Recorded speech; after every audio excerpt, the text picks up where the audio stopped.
On November 10, 1483, a man who would change the course of Christian history was born. The son of a copper miner, Martin Luther was born in a tiny town in the German region of Saxony.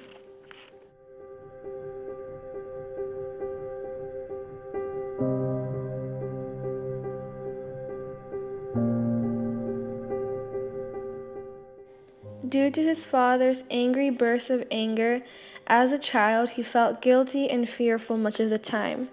But the teachings of the local priest deeply impressed him and gave him hope.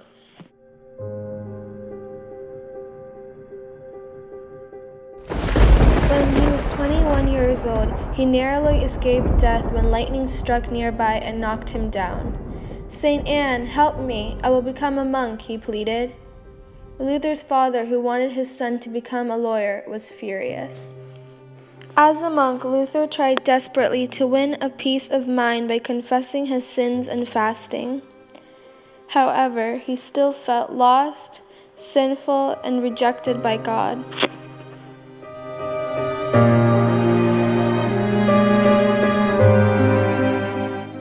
Sometime between 1512 and 1515, Luther was studying the Bible when he came upon the phrase, "The just shall live by faith."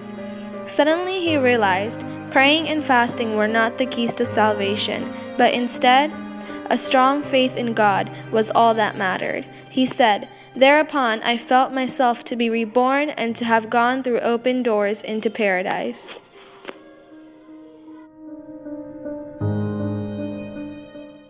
In 1517, he decided to take a public stand when he was offended by Johann Tetzel's selling techniques to raise money for a cathedral in Rome.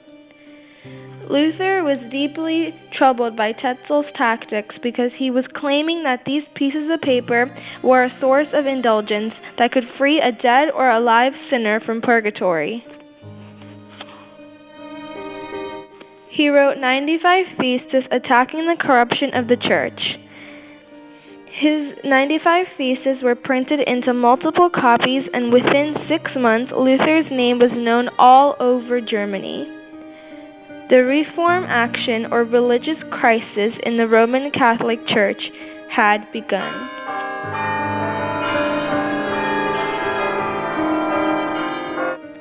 Soon Luther went beyond criticizing indulgences because he wanted a full reform of the church.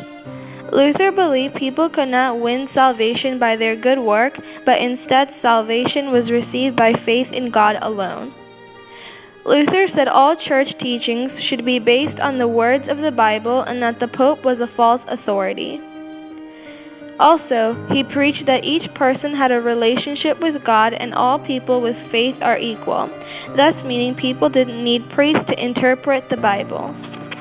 The Pope tried to silence Luther by issuing an official statement threatening Luther with excommunication unless he stopped.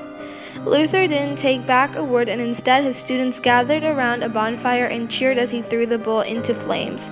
Leo then answered with excommunication. For almost a year after the Diet of Worms was created, which was a council that was to determine Luther's fate, Luther shut himself away in a castle owned by Prince Frederick the Wise of Saxony. While there, Luther translated the New Testament into German. Now even Germans who did not know Latin could read the Bible. Luther returned to Wittenberg in 1522. There he discovered that many of his ideas were already being put into practice. Numerous priests had given up their colorful robes, and now they dressed in ordinary clothes and called themselves ministers. They led services in German instead of in Latin, and some ministers had married because Luther taught that the clergy should be free to wed. Also, instead of just reforming within the Catholic Church, they became their separate religious group called the Lutherans. In 1524, German peasants, excited by Christian freedom, demanded serfdom to be abolished. Bands of angry peasants raided monasteries, pillaging and burning.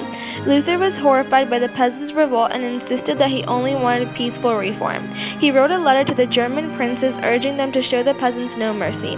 The princes' armies crushed the peasant revolt of 1524 to 1525. The lower class felt betrayed by Luther, and many turned away from his religious leadership. After 1525, the success of Lutheranism depended increasingly on the support of German princes. Some princes liked Luther's ideas for selfish reasons, such as seizing the church's property. However, other princes genuinely believed in his teachings.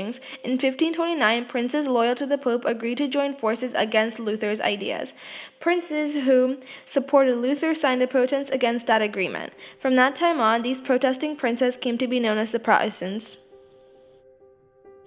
On May 26, Charles V issued an imperial order, the Edict of Worms. It declared Luther an outlaw and heretic. According to this edict, no one in the empire was to give Luther food or shelter. All his books were to be burned. Legally, there was no place in Germany for Luther to hide. Charles V, the most powerful ruler in Europe, could neither capture Luther nor stamp out his ideas. What accounts for this extraordinary failure?